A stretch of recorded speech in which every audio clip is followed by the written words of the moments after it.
Hello, everybody. Thank you for joining me today. I'm Dorothy, professional astrologer. I'm going to talk about the astrology for the rest of the year 2020, the solstice that we have on December 21st, Jupiter and Saturn in Aquarius, plus a few other things.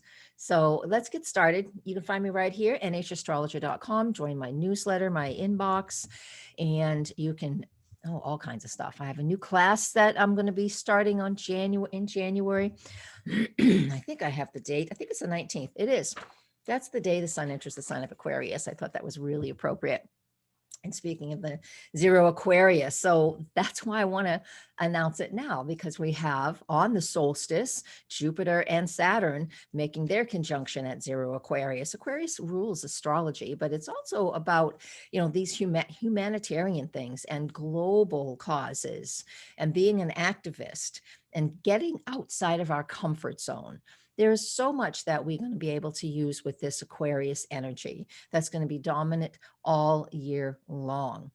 So let's start with the sun in Capricorn though, okay? Because that is, happens this time every year, right around the 20th, 21st of December. And we are entering that's that earthy Capricorn solstice point. So what do we want to do with this? Well, the whole month that the sun is in Capricorn, of course, it will be activating all of the Capricorn things that happened last year. And when we have a new moon, when we have that new moon in Capricorn, that's also going to be right there with Pluto, and Pluto at 23, 24 Capricorn. And that will be where the new moon is. And when we get into January. So we just need to know that with this Capricorn solstice, with this solstice point, we are able to, I want us to take a step back, if you will, and to look at what has been your saving grace, if you will. What has made you feel the most solid this year, right? What has done that to you, and what has helped you to keep sane, right? I mean, we all need something that's making us help us to feel really grounded.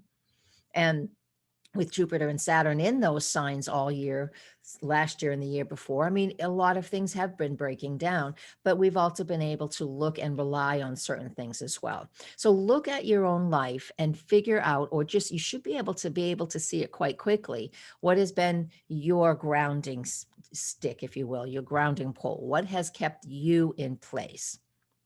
Because, that archetypal energy of Capricorn is about staying grounded, being very sturdy. That Capricorn goat is so sturdy on its feet. It does not have fear. But if we're feeling out of control, then we are going to have fear and insecurity, right? So look at where there have been boundaries and rules and regulations that have worked for you and have not worked for you. And now that sun is in the sign of Capricorn and is going to illuminate all of these things for us through the next astrological month, this is great opportunities for you and me to really set goals, especially now that the moon is currently in that waxing phase as well. Make sure you set intentions and really honor how much you've learned through the year and what you know is solid and very grounding for you. These are super important things to become quite aware of, and I would recommend that you do that. Because experience creates wisdom, and so we certainly should have learned a lot through this year. But sometimes we don't, right? Sometimes we're in fear. Let me look at my notes. What do I want to say? I always write a ton of stuff out. Tons. All right. Patience, endurance, concentration. Yeah, see, I don't have a prompter in front of me. Some people do. So it represents those things. So we've really had an opportunity to engage in that. Yeah. So that I love it. And I want us to really make sure you bring that back to what's important for you. All right. Look at that area of your chart as well. If you don't know what house it's in, you'll need to pop your chart up. You can ask me if you know your birth info, but don't do it on YouTube. Send me an email. You don't want your public information out there, because some people do that. I end up deleting it because I don't want you to I don't want your info out after I answer you. All right. Let's move on to What about the Jupiter and the Saturn conjunction, right? So this is represented by many, many things, but we first have the energy of Aquarius, which what? Humanitarian causes, um, being breaking out of our old patterns, taking that energy and looking into how we can, maybe be an activist and really get behind something that helps to bring people together. We're quite divided right now in this whole world. The whole world is quite divided. But with these two planets coming together as they are by, in the zodiac and by latitude and longitude, but if you will, declination. I mean, this is an opportunity that hasn't happened in a very long time. So the whole planet, those planets out there, the planets out there are representing what's going on down here because we're paying attention and we're conscious. And they're saying, humans, I could just hear a big trumpet from Saturn and Jupiter yelling at us. People, humans, come together now. It's time for us to do that.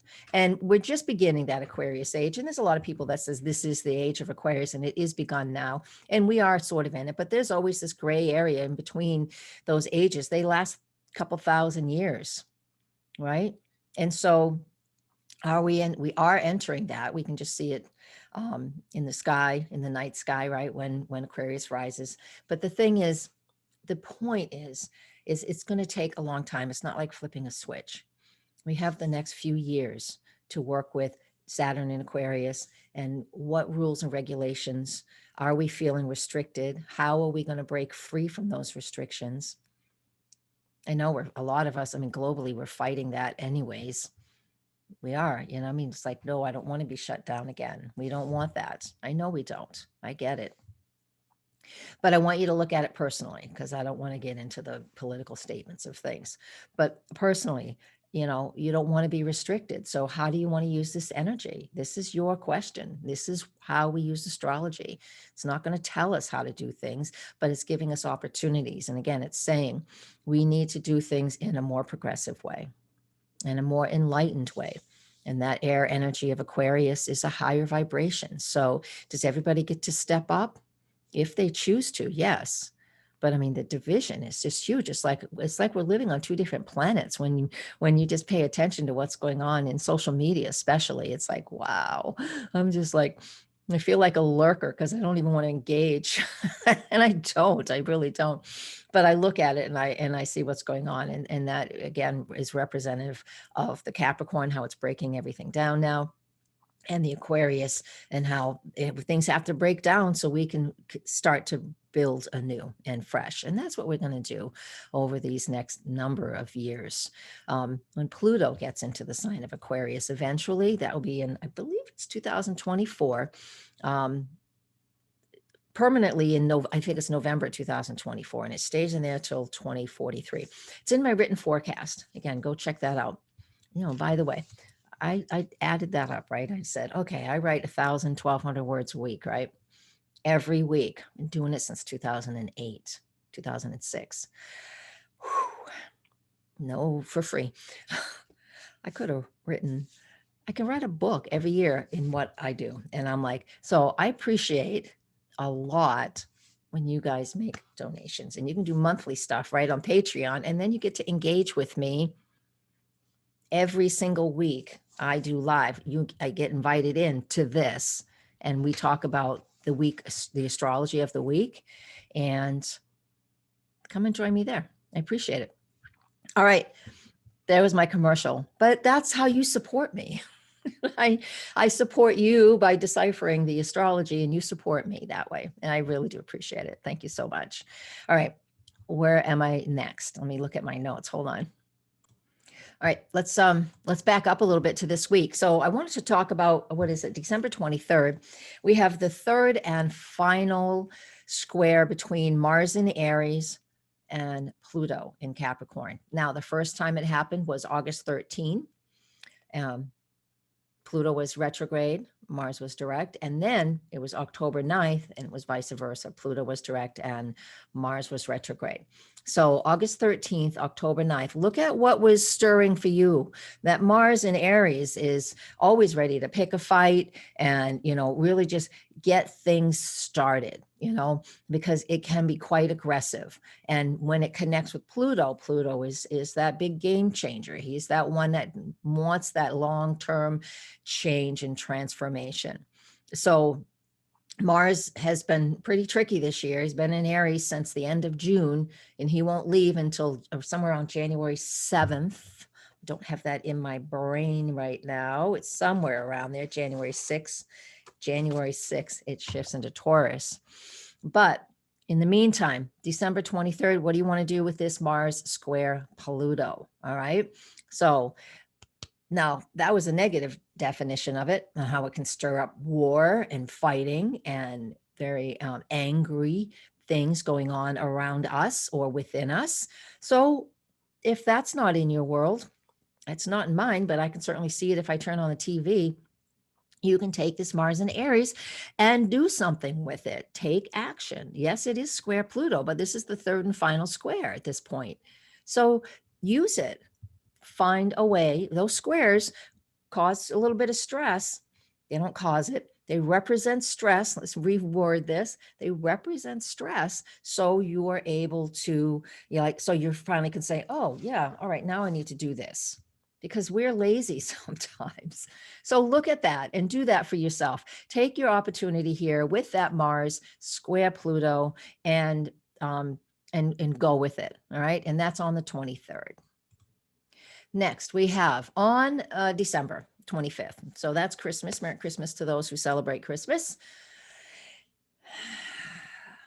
Mercury and Uranus are in a trine with each other. Now, that's not bad. It's fine. For most of us, it's earthy. They're both in the earth sign. Mercury trine Uranus. Is that what I said? Yes, it is. Good. I almost thought I said Pluto. They're both in an earth sign, but this is just you communicating with your family through Zoom or, having those conversations in a different way, because Mercury in Capricorn wants tradition and wants to, be engaged in the normal way. But the Uranian energy, of course, we need to do things differently. The trine makes it easy. So just know, if you're not getting together in person, of course, they don't recommend it, but if you're not getting together in person, then just know that you have an opportunity that just use this. Mercury trine Uranus, call your friends, call your family, use Zoom. Just do it. We got to do things a little bit differently this year. It's just the way it is. And we'll get over it. We'll get over ourselves. All right. So work with that in that way. All right. Next, I think I want to talk about the full moon. The full moon in Cancer on December 29. Here it is in front of me. It is at 10:28 p.m. Eastern Standard Time. So the full moon in Cancer, again, this is a focus on family. It's a recognition and an awareness around our homes, our places of refuge. Again, focusing in on who we are. It's the end of the year. This could be a hard one for a lot of people because we're really the end of the year. We're almost at that New Year's point, but we're going to be recognizing, those we've lost this year. I lost my dad this year. I know a ton of people that have lost relatives. He didn't lose my dad to COVID, but he still lost him. And it just, this is his, that's what it is. Oh, you're seeing something personal. Shoot. Sorry. Yeah, that's my dad's moon. That's right. It just dawned on me. So sorry about that. Get my shit together here. So let me hit pause. Gotta get myself together. All right. Sorry. Shouldn't say sorry. I had to hit pause. That one snuck up on me. And that's the moon in Cancer, right?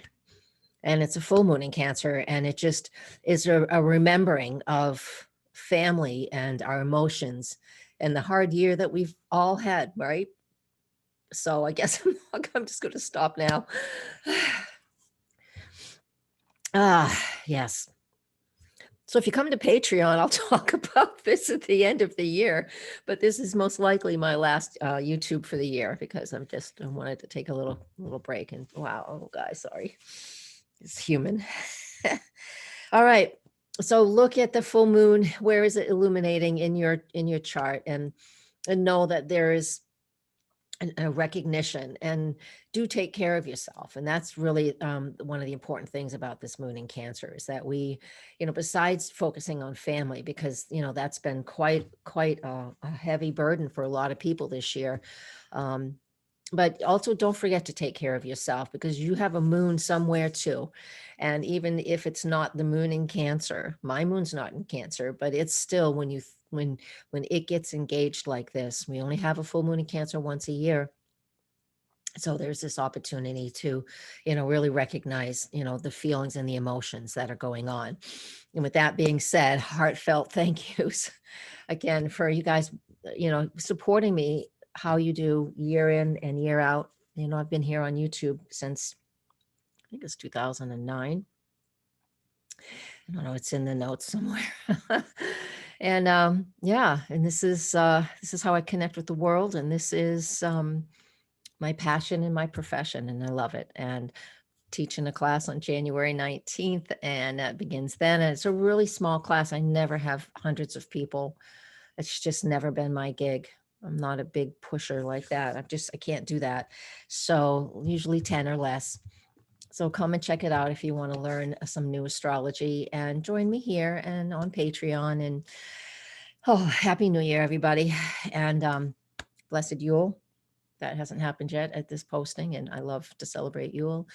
And happy Hanukkah. Hanukkah ends today. Today is the 18th. And Merry Christmas and everything else. All of those things. I'm missing somebody. Kwanzaa. All right, I'm babbling now. Blessings.